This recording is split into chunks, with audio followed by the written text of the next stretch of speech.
Uma introdução sobre como surgiram as primeiras iniciativas relativamente à psiquiatria em Portugal, como foi tratada e considerada a loucura inicialmente, o que contribuiu para a nova atitude médica e social. Fica comigo até ao fim para podermos conhecer melhor este importante momento da história da psiquiatria que aconteceu em Portugal.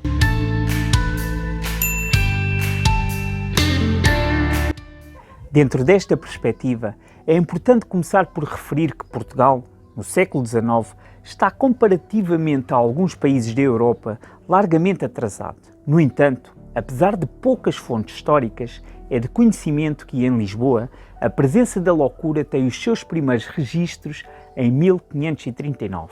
Nesta altura, existia no Hospital Real de Todos os Santos, um hospital geral, serviços de assistência, recolha e internamento de alienados, que estariam sob os cuidados do padre Fernandes de Gouveia, que era capelão de Dom João III. Entretanto, na sequência do terremoto de 1755 e com a destruição do hospital, esses serviços são transferidos para o novo Hospital de São José, nas enfermarias de Santa Eufémia, São Domingos e São Joaquim, onde ficavam as mulheres. Quanto aos homens, esses ficavam em São Teutónio, que era uma antiga adega dos jesuítas no Colégio de Santo Antão. Um pouco mais tarde, em 1763, com a reconstrução do Hospital do Rossio, é também construído um espaço denominado de São João de Deus, com o objetivo de receber doentes mentais. A referir também que no Porto, o Hospital Real de Santo António, entre os anos de 1770 e 1824, proporcionava condições de assistência aos alienados semelhantes às da capital em Lisboa. A população com perturbação mental do Norte era encaminhada para o porão do hospital. Era assim que era chamado. Mas este cenário era similar ao que acontecia nos hospitais gerais que recolhiam os alienados em Lisboa, que se resumiam mais a espaços de depósito do que de tratamento. Estes recursos concentravam-se na sua maioria em Lisboa e no Porto. E apesar dos cuidados médicos serem reduzidos e as condições precárias, que era na verdade o resultado de uma assistência não especializada das doenças mentais e da falta do conhecimento, mas pode-se descrever como o primeiro percurso de abertura aos cuidados da saúde mental e psiquiatria em Portugal. Este foi o cenário que se manteve até ao final da primeira metade do século XIX, quando, por iniciativa do governo chefiado por Marechal Duque de Saldanha, se resolveu avançar com a constituição de uma instituição de assistência mental que iria ter lugar no antigo convento de Rilhafoles. É inaugurado assim, alguns anos depois, em 1848, o primeiro hospital do país, com dedicação exclusiva ao tratamento das doenças mentais psiquiátricas. O Hospital Psiquiátrico de Rilhafoles, com o regulamento totalmente aprovado em abril de 1851, inspirado na lei francesa da proteção dos alienados de 1838. Ficariam assim definidas as principais funções do hospital, que se destinava essencialmente ao asilo, tratamento e cura dos alienados, de ambos os sexos que viviam no território português. A história deste hospital está a ser preparada neste momento. É um dos principais vídeos do canal Louca História.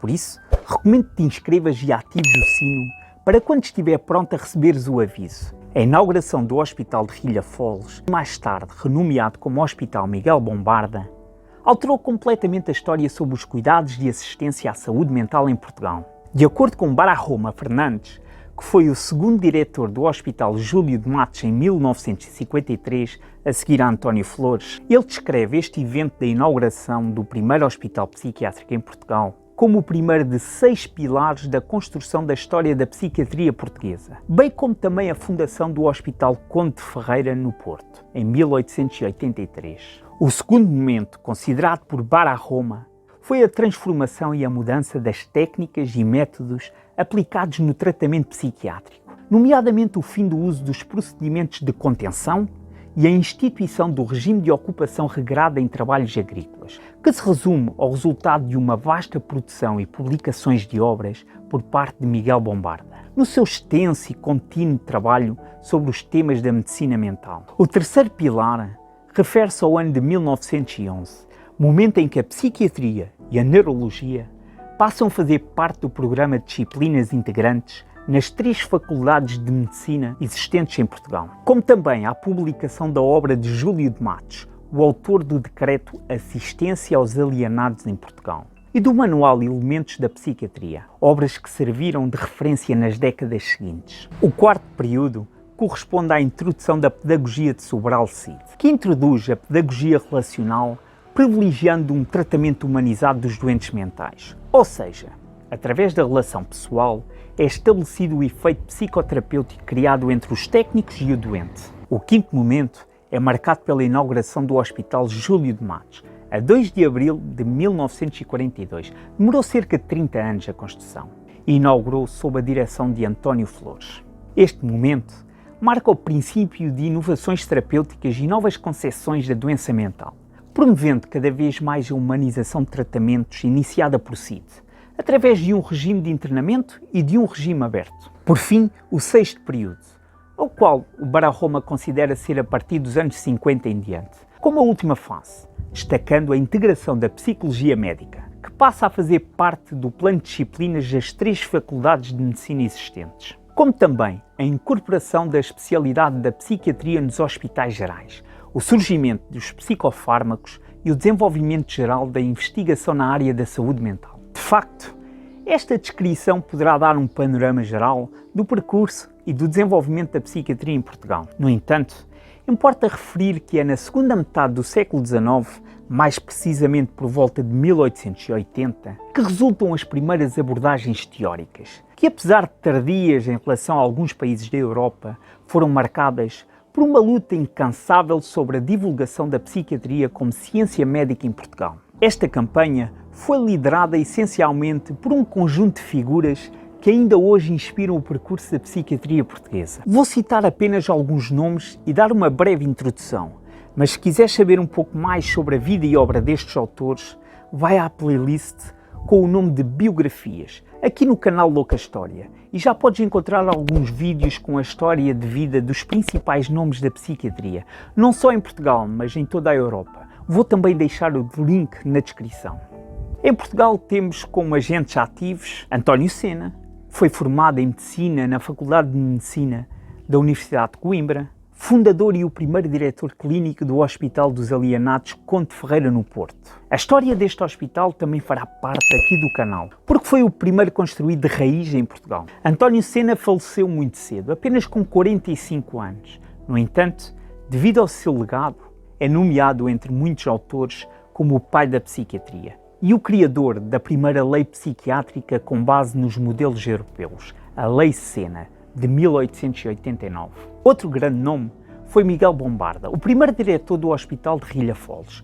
Foi um dos principais divulgadores dos aspectos clínicos e científicos da doença mental, preconizador do modelo de assistência mental considerada entre as mais avançadas na Europa da época, que deu origem em 1909 ao Projeto de Lei de Proteção aos Alienados, publicado um ano antes da sua morte, que resultou de um assassinato a tiro no seu próprio gabinete, consumado por um antigo cliente alienado, o Tenente Aparício Rebelo. Outro nome, Júlio de Matos, diretor do Hospital Conde de Ferreira em 1890, após a morte prematura de António Sena, e sucessor do diretor do Hospital de Rilhafoles na sequência do assassinato de Miguel Bombarda em 1910. Em Lisboa, desenvolve a sua carreira forense, na qualidade de médico alienista do Conselho Médico-Legal de Lisboa. É considerado o maior tratadista da psiquiatria portuguesa e autor da importante obra Os Alienados em Portugal, de 1908, que sintetiza a situação da realidade portuguesa no que respeita à assistência psiquiátrica. Com base nesta obra, Júlio de Matos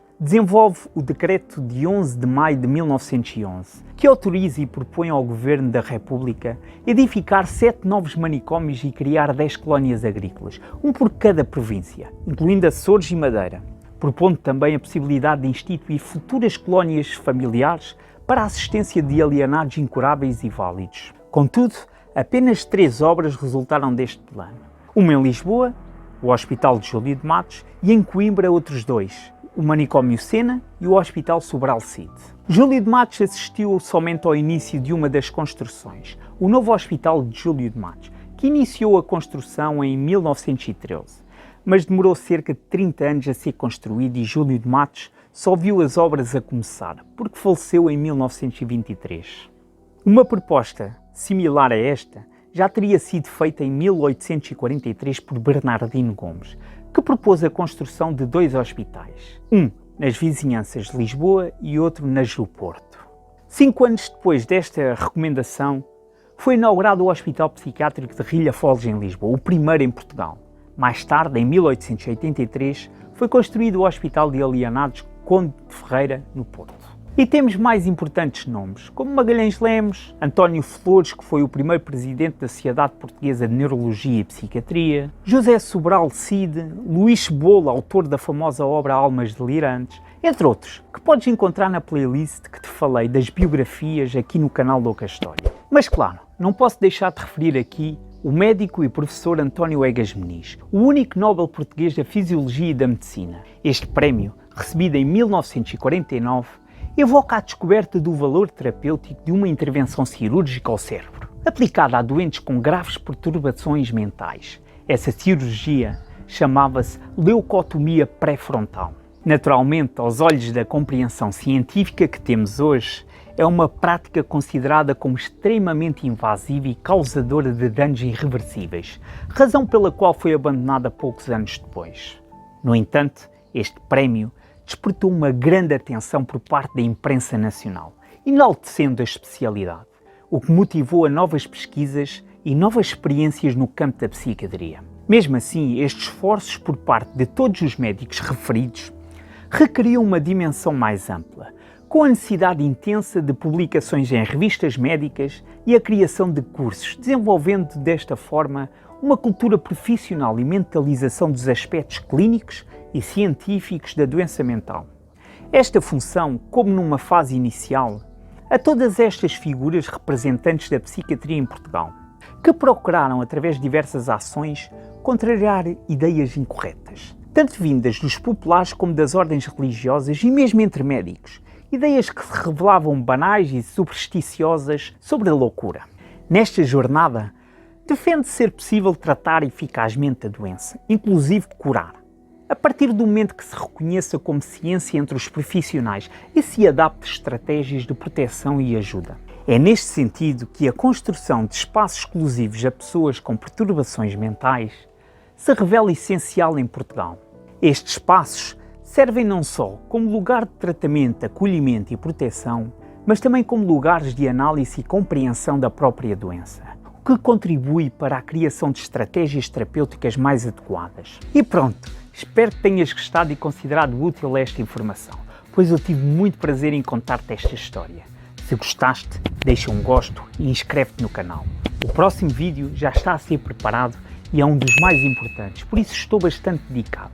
Fica atento ou atenta, um abraço, vemo-nos no próximo vídeo.